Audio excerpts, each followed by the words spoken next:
Bye bye 2025 जा रहा है साल। एक बार देखते हैं इस साल क्या क्या ऐसा हुआ जो हमारे लिए as Indian, as tech people, as Indian tech people बहुत इंटरेस्टिंग था। और आने वाला 2026 है, इन इवेंट से हमारे ऊपर क्या असर पड़ेगा। शुरू करते हैं जनवरी से। जनवरी बहुत बैंग था 2025 का, क्योंकि जनवरी में आया डीप सीक मोमेंट। यानी कि अभी तक 2024 के अंत तक लोग कह रहे थे कि जो भी कर रहा है ओपन एआई ही कर रहा है, और जो भी हो रहा है यूएस में ही हो रहा है एआई को लेकर। पर चाइना आता है डीप सीक लेकर और कहता है देखो तुम अपने क्लोज फ्रंटियर मॉडल्स रखो कोने में, हमने भी कुछ बना दिया है। और एकदम से शेयर मार्केट टैंक कर जाता है। लोगों को समझ में आता है कि चाइना के पास भी एआई कैपेबिलिटीज हैं। पूरे साल ये सिलसिला चलता रहा और आज के टाइम पे मूनशॉट एआई करके और क्वेन के मॉडल्स जो हैं अलीबाबा के, ये सारे मॉडल्स बहुत सारा यूज होने लगे हैं। चाइनीज मॉडल्स एक तो ऑलमोस्ट ऑन पार रहते हैं और दूसरा बहुत सस्ते होते हैं। और तीसरी जो सबसे मजेदार चीज इन्होंने करी है वो ये इन्होंने करी कि बहुत आराम से सारे के सारे मॉडल ओपन वेट मॉडल हैं। इसका मतलब है आप उसको जहां मन करे जिधर मन करे यूज करो, चाइनीज को पूछने की कोई जरूरत नहीं है। तो एकदम से जो यूएस का डोमिनेंस था एआई टेक मार्केट में वो हिल गया। भारत के लिए ये थोड़ा मजेदार बात है, इसमें हम और बातें करेंगे अभी। लेकिन मजेदार बात यह है कि हम जब तक कुछ भी यूएस करता रहता है हम कहते थे देखो यूएस तो हमसे है, बहुत बड़ा आदमी है, आगे है, कोई बात नहीं। लेकिन चाइना जब कुछ करता है तो सबको दिक्कत होती है। तो पूरे ट्विटर में परेशानी हो गई थी जनवरी के टाइम पे कि यार चाइना ने डीप सीक कर दिया, इंडिया का डीप सीक मोमेंट कहां है, इंडिया कब बनाएगा अपना एलएलएम। क्योंकि हम सोचते हैं अगर चाइनीज बना सकते हैं, हमारे पड़ोसी बना सकते हैं, तो हम भी बना सकते हैं। इसके बारे में और बात करते हैं। फरवरी में आते हैं। फरवरी में इंडिया कहता है कि हम भी इंडिया एआई मिशन लॉन्च करेंगे। बहुत अच्छी बात है, बहुत सारा बजट एलोकेट किया जाता है, लेकिन बहुत सारे स्टार्टअप्स को भी बुलाया जाता है। हम आपको जीपीयू क्लस्टर्स प्रोवाइड करेंगे, हम यहाँ चीजें करेंगे, लेकिन कुछ बात बनती नहीं है। जितने स्टार्टअप्स अप्लाई करते हैं उसमें से बहुत ही चुनिंदा स्टार्टअप्स को चुना जाता है इंडिया के अंदर। उसके बाद और भी कंपनीज के साथ पार्टनरशिप करने की बात होती है। लेकिन इस पर हमने एक पूरा वीडियो बनाया है इंडिया एआई के ऊपर कि जो बजट अनाउंस हुआ था, जो बजट बोला गया था, एक तो वो बजट पहले ही बहुत छोटा था कंपेयर टू व्हाट चाइना या यूएस स्पेंड कर रहे हैं। चलो ठीक है, उनकी इकोनॉमी हमसे बड़ी है, बट हम भी वर्ल्ड में नंबर 4-5 पे हैं इकोनॉमी को लेके। और जो छोटा बजट है उससे भी ज्यादा दिक्कत ये थी कि उसमें कुछ क्लैरिटी नहीं आई, कुछ काम नहीं हुआ पूरे साल। छोटा बजट एक प्रॉब्लम, एआई प्रॉब्लम दूसरी, स्टार्टअप्स जिनको फंडिंग के लिए बुलाया गया, जिनको बोला गया क्लस्टर मिलेगा, वो नंबर्स भी बहुत छोटे निकल कर आए। तो इवन दो फरवरी में हम भी हैं, हम होंगे कामयाब, है ना, सारे जहां से अच्छा लेकर घुसे थे एआई को लेकर। अगेन क्योंकि चाइना ने हमें थ्रेटन कर दिया था, हम बना सकते हैं तो हम भी बना सकते हैं वाली सीन था। तो लेकिन कुछ खास हुआ नहीं है फरवरी से लेकर अभी तक। तो फिर आते हैं मई में माइक्रोसॉफ्ट बहुत ही साइलेंटली, बड़ी शांति से 6000 जॉब कट करता है। हमने इस पे भी एक पूरा वीडियो बनाया था कि एआई का नाम लेकर जॉब क्यों काटे जा रहे हैं, इससे प्रॉब्लम क्या है आपको। यार माइक्रोसॉफ्ट में जॉब कटे, हमें क्या है, थोड़ा समस्या है। जब बड़े टेक कंपनीज ले ऑफ करती हैं और इतने बड़े बड़े नंबर में करती है, क्योंकि माइक्रोसॉफ्ट फिर अगला ले ऑफ कुछ महीने बाद करता है, 9000 लोगों को फिर से फायर करता है। उस पे भी हमने एक वीडियो बनाया था। तो जब बड़ी कंपनीज ऐसे ले ऑफ्स करती हैं बार बार, तो उसका second third order effect India पे पड़ता है। क्यों पड़ता है? एक तो कि भैया देखो माइक्रोसॉफ्ट अगर अच्छा कर रहा है, अमेजॉन अच्छा कर रहा है, तो जो हमारे जो टीसीएस इन्फोसिस हैं उनके पास भी बहुत सारा काम मिलता है। जैसे जब मैं माइक्रोसॉफ्ट में था तो जो हमारी इंटरनल टेस्टिंग होती थी, क्यूए होता था, एंड टू एंड टेस्टिंग होती थी, वो ये कंपनीज एज वेंडर्स हमें सप्लाई करती थी कि भैया हम कर देंगे आपका टेस्टिंग, आप कोड लिखो। तो बहुत सारा काम जो इंडिया में आता है इस तरह का, वो काम भी आना कम हो जाता है। कोई भी कंपनी कॉस्ट कटिंग करना जब शुरू करती है तो पहले वेंडर को काटती है, फिर एम्प्लॉय को काटती है। तो अगर एम्प्लॉय कट रहे हैं इसका मतलब वेंडर तो पहले ही कट रहे होंगे। तो ओवरऑल जॉब्स जो हैं वो सबके लिए कम हो जाते हैं। जून में आते हैं। जून में बड़े मजेदार चीजें होती है यार। एकदम से एआई के जो स्टार्टअप के जो वैल्यूएशंस होते हैं इंडिया में नहीं, सॉरी, बाहर यूएस में, वो बहुत ज्यादा बढ़ जाते हैं। कर्सर बिलियंस ऑफ डॉलर की कंपनी हो जाती है। चैट जीपीटी या जीपीटी या क्या कहते हैं उसको, ओपन एआई, बहुत सारी फंडिंग उठा लेती है एक बार में। बहुत बड़ी कंपनी, प्राइवेटली हेल्ड बहुत बड़ी कंपनी होती है। उसके साथ साथ इसी समय के अराउंड जो ओपन एआई के प्रीवियस चीफ साइंटिस्ट थे, जो उनकी जो सीटीओ थी, जो अच्छे अच्छे लोग लीडरशिप टीम में थे, वो लोग जो छोड़कर चले गए थे ओपन एआई को पिछले साल यानी कि 2024 में, वो लोग भी बहुत बड़ी बड़ी सीड फंडिंग उठाते हैं। इसको कहा था कि अनहर्ड ऑफ सीड राउंड्स हुए इस साल। जहां सीड राउंड कुछ मिलियन के होते थे पहले, वहां अब सीड राउंड्स बिलियंस के हो रहे हैं। जहां प्राइवेट कंपनी कुछ बिलियन पे जाके पब्लिक चली जाया करती थी, वहां प्राइवेट कंपनीज बिलियंस में प्राइवेट है आज के टाइम पे। इस बात का अंदाजा लगाओ यार कि 50 नए बिलियनेयर्स बने हैं यूएस में, डॉलर वाले बिलियनेयर, रुपया वाले नहीं। कैसे बने हैं? क्योंकि कंपनीज जो हैं एआई की, उनका वैल्यूएशन इतना माइंड बॉगिंगली, इतना भयंकर रूप से बढ़ा। एकदम से आपको इस साल देखने मिला कि सारा का सारा पैसा, जितना पैसा है यूएस का कैपिटल मार्केट में, चाहे वो पब्लिक हो या प्राइवेट, सब कुछ एआई स्टार्टअप्स में गया है। तो एआई के स्टार्टअप के जो फाउंडर्स हैं वो एकदम से रातों रात बिलियनियर्स भी बने हैं। अब जब 20 साल की बात कर रहे हैं तो 20 साल में कुछ और चीजें हुई, उन पे थोड़ा बात कर लेते हैं। देखो,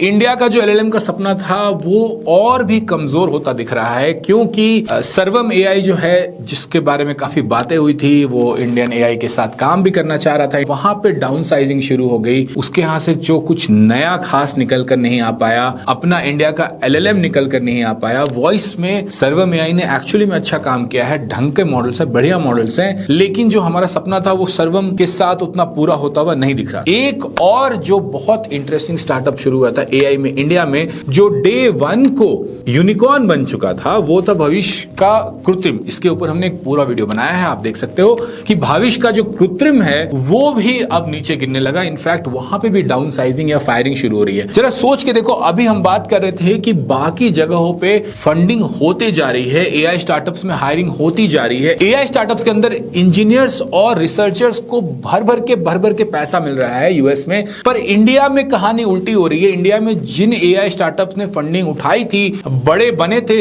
वहां दूसरी राउंड तो फंडिंग नहीं हुई, प्रोडक्ट तो बाहर नहीं आया, उल्टा एआई वाले लोग फायर हुए हैं। तो कुछ बड़ा गड़बड़ चल रहा था। इस साल के बीच में भी ये चीज दिख रहा था कि इंडिया का एआई मिशन जो है वो सही होता नहीं दिख रहा। अब बुरी खबर बहुत सारी हो गई, तो थोड़ी एक अच्छी खबर बताते हैं। तो साल के बीच में एक और ट्रेंड देखने को मिला, वो ये बड़ा इंटरेस्टिंग ट्रेंड है इनफैक्ट, कि जो इंटरनेट पर जितना डेटा था, सारा डेटा पे सारे बड़े का मॉडल जो है, बड़े बड़े मॉडल्स सब ट्रेन हो चुके थे। तो अब इनको चाहिए था थोड़ा और एजेंट को ट्रेन करने की जगह, तो आरएल जिम एकदम से निकल कर आया है। और आरएल जिम में इन्वायरमेंट को डिजाइन करना होता है, कोड करना होता है। इसके लिए बहुत सारा काम इंडिया में आता दिख रहा है, इंडिया में आ रहा है, क्योंकि यहाँ पे जो प्रोग्रामर्स हैं, जो डेवलपर्स हैं, उनको एक तो अंडरस्टैंडिंग है इस तरह की चीजों की, दूसरा उनके पास वो डिसिप्लिन है क्यूए का, और तीसरा इन चीजों के लिए मास लेवल पे डेवलपर्स चाहिए, जो आज के टाइम पे सिर्फ इंडिया प्रोवाइड करता है। तो ये एक इंडिया के लिए अच्छी न्यूज है कि आरएल जिम जितना बढ़ेगा उतना अच्छा होगा। अच्छी खबर का दूसरा पॉइंट ये है, जो इस साल काफी देखने को मिला, कि ये साल 2025 कहा गया था कि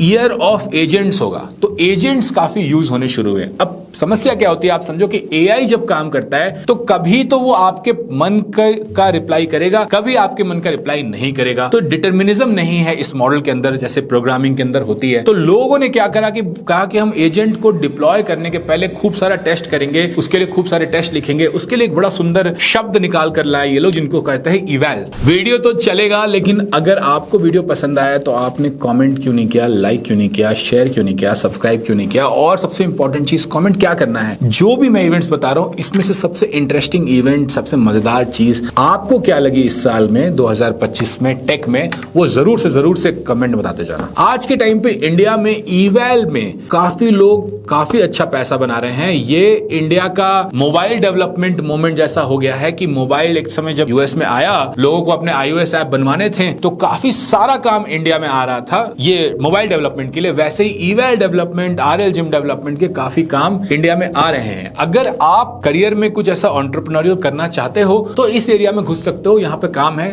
धीरे धीरे ही सही, लेकिन ये बड़ी कंपनीज जो है हमारी टीसीएस, इन्फोसिस वगैरह, ये भी पिक कर लेंगी इस काम को, क्योंकि ये काम बढ़ने वाला है और फिर इंटरनल ट्रेनिंग भी हो जाएगी। मेरे हिसाब से यहाँ पर हमारे पास एक एम्प्लॉयमेंट अपॉर्चुनिटी तो आई है। दो और बहुत इंटरेस्टिंग चीजें हुई हैं इस साल जो नोटिस करने लायक है, वो ये है कि फ्रेशर हायरिंग जो है, कॉलेज से फ्रेशर हायरिंग, देखो कॉलेज, इंजीनियरिंग कॉलेजेस के फ्रेशर हायरिंग मास रिक्रूटिंग पर ही डिपेंड करते हैं। जो मास रिक्रूटिंग है वो बहुत बहुत कम हुई है इस साल। टीसीएस इन्फोसिस ने रिकॉर्ड लो नंबर हायर किया है। इस पर भी हमने एक पूरा वीडियो बनाया था कि क्यों ये छोटे नंबर हायर हुए हैं, क्या है Q3 के नंबर्स, कैसे इनको समझना चाहिए। इतना ही नहीं, ये मास रिक्रूटिंग कंपनीज ने भर भर के फायरिंग भी करी है। तो ये बड़ा मजेदार है कि एक तरफ तो ये लोग कह रहे हैं कि नहीं हमारा तो भाई एआई से कोई दिक्कत नहीं है, हमारा तो बहुत पैसा बन रहा है, दूसरी तरफ फ्रेशर हायरिंग कम हो रही है। ये कह के लोगों को निकाला जा रहा है जॉब से कि भैया तुम्हें एआई नहीं आता, तुम एआई रेडी नहीं हो, तुम नहीं सीख पाओगे नया स्किल, तो तुम्हें टाटा बाय बाय किया जा रहा है। सेवरेंस पैकेज दे रहे हैं, ऐसा नहीं है, बट टाटा बाय बाय किया जा रहा है। दोनों तीनों चीजों पर हमने काफी वीडियोस बनाए थे इस साल। पर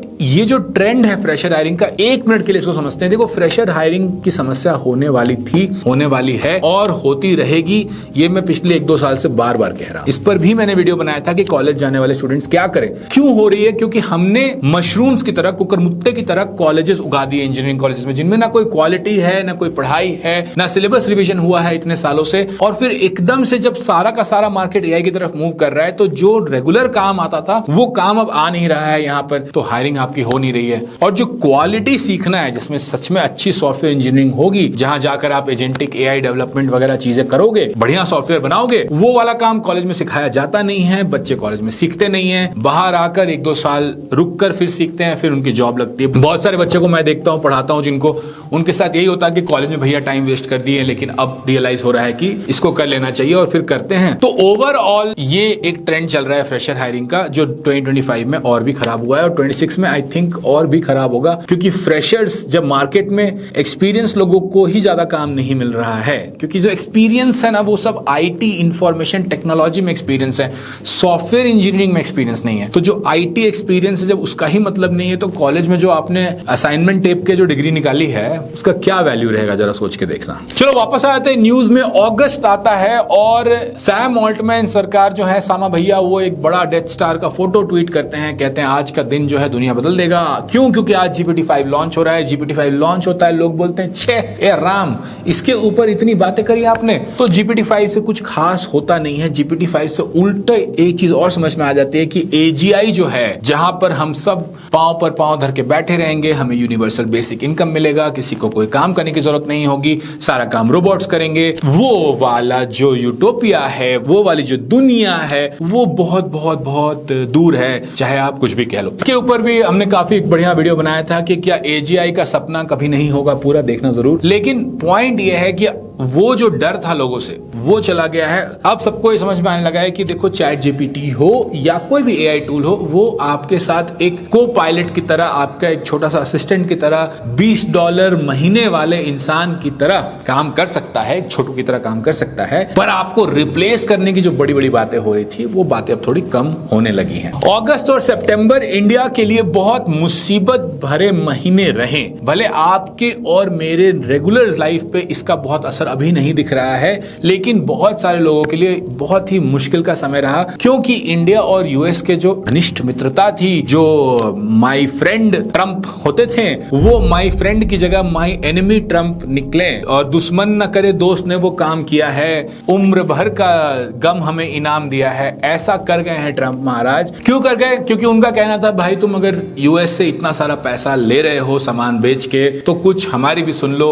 हमने कहा नहीं, हम नहीं सुनेंगे। बहुत अच्छी बात है, दोनों अपना अपना पॉलिटिक्स खेल रहे थे, पर इसके कारण 2-3 चीजें हो गई। एक तो 50% टैरिफ लग गया। 5-6 महीने हो गए हैं टैरिफ के ऊपर कोई अब बात नहीं हो रही है, न्यूज साइकिल्स खत्म हो गए। लेकिन जो कपड़ा व्यापारी हैं, जिनके ऊपर टैरिफ लगा है, जो बाकी इंडस्ट्रीज हैं जिनके ऊपर टैरिफ लगा है, उनको बहुत परेशानी है। मैंने इस पर यही बात कही थी कि ऐसा भी हो सकता है कि कल को ट्रंप सरकार जगे और कहें कि अब आईटी सेक्टर पे भी टैरिफ लगेगा और इंडिया पे वो बहुत बड़ी मार होगी। अच्छी बात यह है कि 5 महीने में उन्होंने इसको तो नहीं करा है, बट ये खतरे के बाहर नहीं है, क्योंकि वापस भी तो नहीं गए। दूसरी चीज जो उन्होंने करी, जो फिर बहुत मार कर पड़ी इंडिया को, वो ये कि उन्होंने कहा कि वीजा की फीस, H1B वीजा की फीस 100K के ऊपर होगी। वन टाइम ही होगी, लेकिन फिर भी इससे जो इंडिया से बच्चे पढ़ने जाते थे US MS करने के लिए, उनके लिए थोड़ी परेशानी और बढ़ गई। तो एक तरह से ट्रंप कह रहे हैं कि अगर आप हमारी नहीं सुनोगे तो हम आपके साथ जो मित्रता का व्यवहार है उसको हम बरकरार नहीं रखेंगे। आप कहीं और मित्रता कीजिए जहां आपको करने की इच्छा है। अक्टूबर में इंडिया के लिए एक और बहुत बड़ी खबर आती है और वो ये है कि गूगल जो है विशाखापट्टनम में $15 बिलियन का एक बहुत बड़ा इन्वेस्टमेंट लेके जाता है, डेटा सेंटर लगाता है। इससे दो चीजें निकल के आती हैं कि एक की डेटा सेंटर के जॉब्स और डेटा सेंटर डिप्लॉयमेंट इंडिया में होगा, बिल्कुल होगा। और दूसरी चीज जो निकल के आती है कि देखो बैंगलोर या जो टियर 1 सिटीज हैं वो इतने क्राउडेड हो गए हैं कि वहां पर एक्सपेंशन की जगह अब नहीं बच रही है। लोग बहुत कंप्लेन करते हैं बैंगलोर और बाकी जगह के ट्रैफिक इंफ्रास्ट्रक्चर के बारे में। तो जो टियर 2 सिटीज हैं वो उभरेंगी। स्टेट गवर्नमेंट्स भी इन सिटीज की ये समझ रही हैं कि हाँ ये अपॉर्चुनिटी है हमारे लिए, तो वो बहुत सारा डिस्काउंट देकर बोल रही है कि नहीं यहाँ फैक्ट्री सेटअप करो। डेटा सेंटर फैक्ट्री होता है एक तरह का, मतलब फैक्ट्री सेटअप करो, हम आपको सारी सुविधा देंगे। एक और छोटी सी खबर आई जो बहुत बड़ी हो गई, वो ये कि 17 साल तक गूगल जो है क्रोम के द्वारा बेताज बादशाह था ब्राउजर का। ब्राउजर वॉर्स नहीं हो रहे थे। एकदम से परप्लेक्सिटी अपना कॉमेट और उसके बाद ओपन एआई अपना एटलस लेकर आता है और ब्राउजर वॉर्स हॉट हो जाते हैं। इसके रिस्पॉन्स में दिसंबर में देखिए कि गूगल अपना एक नया ब्राउजर लेके आ रहा है डिस्को नाम से, ठीक है, कि हम भी पीछे किसी से कम है के। तो गेम चल रहा है, ब्राउजर वापस से हॉट हुए हैं, देखते हैं इससे किसका फायदा होता है, मजेदार होगा। नवंबर में दो बहुत मजेदार चीजें हुई। एक कि इंडिया को तो यार बड़ा फायदा हुआ। इंडिया में तो कहा गया कि देखो ऐसे भी तुमसे अपना LLM तो बन नहीं रहा है, कोई आसार तो दिख नहीं रहे हैं, तो क्या तुम लोग ऐसे ही बैठे रहोगे? क्या तुम लोग AI युग में नहीं आओगे? क्या $20 महीना तुम लोग को देने में मुश्किल है? हमने कहा हाँ सरकार मुश्किल है। तो उन्होंने कहा ठीक है फ्री में ले लो, लेट देम हैव केक। तो सबको हर तरफ से फ्री में पेड AI मॉडल्स मिले। गूगल ने दिया, परप्लेक्सिटी ने दिया, चैट जीपीटी ने दिया। क्यों दिया इसके ऊपर हमने वीडियो डिटेल में बनाया है कि क्यों दे रहे हैं आज के टाइम पे। इसका सबसे अच्छा वाला जो बुरा असर पड़ेगा वो ये है कि अब हम और भी अपने लिए इंडिया AI के बारे में सोचना तो और कम कर देंगे कि भाई जब मुफ्त का मिल ही रहा है तो दिक्कत क्या है, मजे से यूज करते हैं। खत्म करेंगे इस लिस्ट को क्योंकि वीडियो बहुत लंबा होता जा रहा है और एडिटर जो है वो हमें नजर दिखा रहे हैं कब से। तो एक जाता जाता साल दो बहुत मजेदार चीजें करके गया है। एक तो देखिए ओपन एआई ने जो अपना दबदबा बना रखा था 2024 के अंत में, 2025 में पहले चाइनीज मॉडल ने आके उनको तोड़ा। उसके बाद वो कहे नहीं कोई बात नहीं, क्लोज मॉडल में तो हम ही जीत रहे हैं, यूजर बेस में तो हम ही जीत रहे हैं। तो गूगल जेमिनाई 3 लेकर आता है और भाई क्या सुंदर मॉडल बनाकर लाता है। उसके पास ऑलरेडी इतना यूजर बेस है, वो तुरंत हर जगह इंटीग्रेट करना शुरू करता है। नैनो बनाना जो है ऑलरेडी साल के मध्य में यानी अगस्त सितंबर के टाइमलाइन पे काफी हिट ऐप हो चुका था, नंबर 1 ऐप जा चुका था यूएस में। लोग इतना ज्यादा नैनो बनाना यूज कर रहे थे कि वो घिबली तिबली को लोग तो भूल गली हो गया था। तो गूगल एक मार्केट के अंदर आता है और बोलता है देखो हम आ गए हैं यहाँ पे, अब तो हम ओपन एआई की बजा देंगे। इसी के साथ साथ दिसंबर में एक और खबर आती है कि एंथ्रोपिक ने एंटरप्राइज मार्केट जो है उसको बहुत बड़ा कैप्चर कर लिया है। तो जो ओपन एआई और माइक्रोसॉफ्ट ने एंटरप्राइज में एक बढ़त बनाई थी वो बढ़त अब पीछे छूटती दिख रही है, बहुत जोरदार छूटती हुई दिख रही है। और इसे एक बड़ी मजेदार चीज समझ में आ रही है कि किसी के पास कोई खास मोट नहीं है। और दूसरी चीज मुझे लगता है जो इंडिया में हम नहीं समझ रहे हैं आज भी, कि अगर 1 से 2 से 3 साल के अंदर गेम इतनी बार पलट चुका है कि एक बार ओपन एआई ऊपर रहता है, फिर चाइना आता है, वो गेम में बैठ जाता है, एंथ्रोपिक शुरू होता है और बोलता है मैं क्लॉड के जरिए कोडिंग, सिर्फ कोडिंग और एंटरप्राइज मार्केट को खाना शुरू कर दूंगा। को पायलट माइक्रोसॉफ्ट को कहना पड़ रहा है आज के टाइम पे कि को पायलट तो भैया नहीं ले रहे हैं लोग, दोबारा नहीं रिन्यू कर रहे हैं, एआई का इतना यूसेज हमें नहीं दिख रहा है। सत्या नडेला भैया बहुत दुख हुआ ये सुन के कि आप सीईओ की ड्यूटी छोड़कर अब प्रोडक्ट मैनेजर बन रहे हो को पायलट की। ये जो लास्ट की नवंबर दिसंबर की बात है, मैं आपको क्यों बता रहा हूं, क्योंकि बार बार ये दिख रहा है ना कि ट्रेंड में कोई बहुत बढ़ोतरी, किसी के पास कोई मैजिक पिल नहीं है। लोग आते हैं दम लगा के, हईशा ताकत लगाते हैं। इलॉन मस्क भी ग्रॉक लेकर आए, यूएस एआई का जो इतना बड़ा डिफेंस कॉन्ट्रैक्ट था उन्होंने ले लिया। गेम तो बन सकता है, चाइना दिखा रहा है, यूएस में कंपनीज दिखा रही हैं, पर हम फिर भी हाथ पे हाथ धर के बैठे हैं। जबकि हम भी अगर लग जाएं 12 महीने का एक मैनहट्टन प्रोजेक्ट की तरह तो हमारा भी अपना बढ़िया एआई हो सकता है। हम उसको यूज करेंगे, उसके फीडबैक देंगे, उस पे डेटा देंगे। हमारे पास डेटा का इतना बड़ा संसार बैठा है, लोग बैठे हैं, दिन भर यूज होगा। पर हम लग नहीं रहे हैं। बाकी लोग लग लग कर माइक्रोसॉफ्ट और ओपन एआई जैसी कंपनीज को हरा दे रहे हैं। चाइना बिना एनवीडिया चिप्स के, पता है ना आपको, यूएस ने चाइना को ब्लॉक कर दिया कि नहीं नहीं तुम्हें नहीं देंगे, तुम लेस खाओ, एनवीडिया वाले चिप्स नहीं मिलेंगे तुम्हें। तो चिप्स ब्लॉक कर दिया। उसके बाद भी चाइना गेम में उतरा है, उतर के नाक मुंह तोड़ दिया है यूएस का। और हम अभी भी बड़ी बड़ी बातें, बड़े बड़े स्पीचेस, बड़े बड़े फंडिंग अनाउंसमेंट्स में बैठे हैं। प्रोडक्ट हमारे पास आज भी कुछ नहीं है। ये है 2025, ये हमारे लिए एज इंडिया 50% टैरिफ, H1B की प्रॉब्लम्स, एआई का कोई नामो निशान नहीं, फ्रीबी की आदत बनाना, इन चीजों के साथ खत्म हो रहा है हमारा 2025। मैं आशा करता हूं कि इस वीडियो के बाद आप थोड़ा सा इसके बारे में सोचोगे और 2026 में मैं और आप जैसे लोग बस इतना कर सकते हैं कि मेहनत से पढ़ाई लिखाई समझदारी के साथ अपना जीवन बिताएं, ताकि जो भी हम क्वालिटी इंप्रूवमेंट अपने अंदर करें, बूंद बूंद से घड़ा बढ़े और देश थोड़ा अच्छा हो जाए हमारा 2026 में। जय हिंद। देखो 2025 में I try to be very active on YouTube, काफी वीडियोस बनाए हैं। अगर आपको अच्छा लगा, पसंद आया तो आप सब्सक्राइब, लाइक, शेयर, कमेंट सब करते जाना। नहीं अच्छा लगा तो क्या नहीं अच्छा लगा वो बताते जाना। बाय। एक सेकंड। Happy new year. नया साल आपके लिए, आपके परिवार के लिए, सबके लिए, हम सबके लिए अच्छा रहे, सबके जीवन में उन्नति आए, प्रगति हो और हम सब मेहनत करें ढेर सारा अगले साल। ये मेरी शुभकामना है आप लोगों के लिए।